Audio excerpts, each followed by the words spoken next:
Kisah jemaah umroh asal Jember terlantar di Madinah viral di media sosial. Kisah jemaah umroh asal Jember yang terlantar di Madinah itu viral usai beredar video yang diunggah akun TikTok @udarafik pada Sabtu 28 Oktober 2023. Video tersebut turut dibagikan oleh sejumlah akun media sosial, salah satunya akun Instagram @platbmedia. Dalam video tersebut tampak salah satu jemaah umroh asal Jember bernama Slamet bercerita tentang dirinya beserta rombongan yang terlantar di Madinah. Dirinya beserta rombongan terusir dari hotel di Madinah karena pihak travel gagal mengelola uang. Awalnya, Slamet bercerita dirinya dijanjikan untuk bisa tinggal di hotel. Janjinya itu ada tiket hotel, ternyata nggak ada, kata Slamet. Sementara itu, jemaah lain juga bercerita bahwa rombongan umroh mendapat perlakuan tak mengenakan, yakni diusir dari hotel. Dari hotel diusir, kita disuruh keluar, dicarikan hotel nggak ketemu, akhirnya ditaruh di losmen, ujar jemaah lain. Padahal, Slamet dan jemaah lain mengaku dirinya telah mengeluarkan uang sebanyak 37 juta rupiah untuk berangkat umroh. Jemaah umroh asal Jember itu juga mengungkap bahwa ada sekitar 100 jemaah yang tidak terurus. Saat perjalanan, Slamet bercerita ada sejumlah kejanggalan,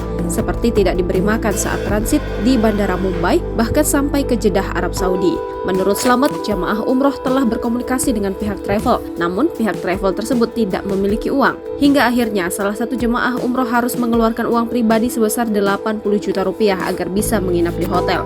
Akhirnya salah satu jemaah itu minjemin uang 80 juta, baru itu bisa booking hotel, ujar Slamet. Selama di Arab Saudi, Slamet mengaku banyak hal kurang mengenakan yang terjadi, mulai dari makanan yang telat hingga jemaah sepuh yang jatuh sakit. Hingga selesai menunaikan ibadah umroh dan pulang ke Indonesia, Slamet dan rombongan jemaah umroh tetap menggunakan uang pribadi untuk beli tiket pesawat. Beruntung ada salah satu travel yang turut membantu Slamet untuk bisa pulang ke Jember. Meski demikian, dirinya mengaku bahwa ada sebagian jemaah umroh yang belum bisa pulang ke Indonesia dan harus tinggal di losmen. Masih ada 45 orang yang masih di Madinah, beber Slamet. Sebagian dari mereka tak bisa pulang karena tidak memiliki biaya untuk pulang. Sementara itu, menurut Slamet, banyak keluarganya yang di Indonesia mendemo pihak travel hingga ditangani oleh pihak Polres. Hingga berita ini dimuat, belum ada keterangan resmi dari pihak berwajib terkait permasalahan tersebut. Pihak travel tersebut juga belum buka suara mengenai kejadian ini. Rupanya, kejadian pahit ini tak hanya menimpa warga Jember. Seorang warga asal Kabupaten Bondowoso juga turut mengalami kejadian tak mengenakan ini. Dikutip dari unggahan akun Instagram @undercover.id, warga asal Bondowoso bernama Sugeng itu mengaku pihak travel tersebut ternyata memang kerap mengecewakan jemaah umroh.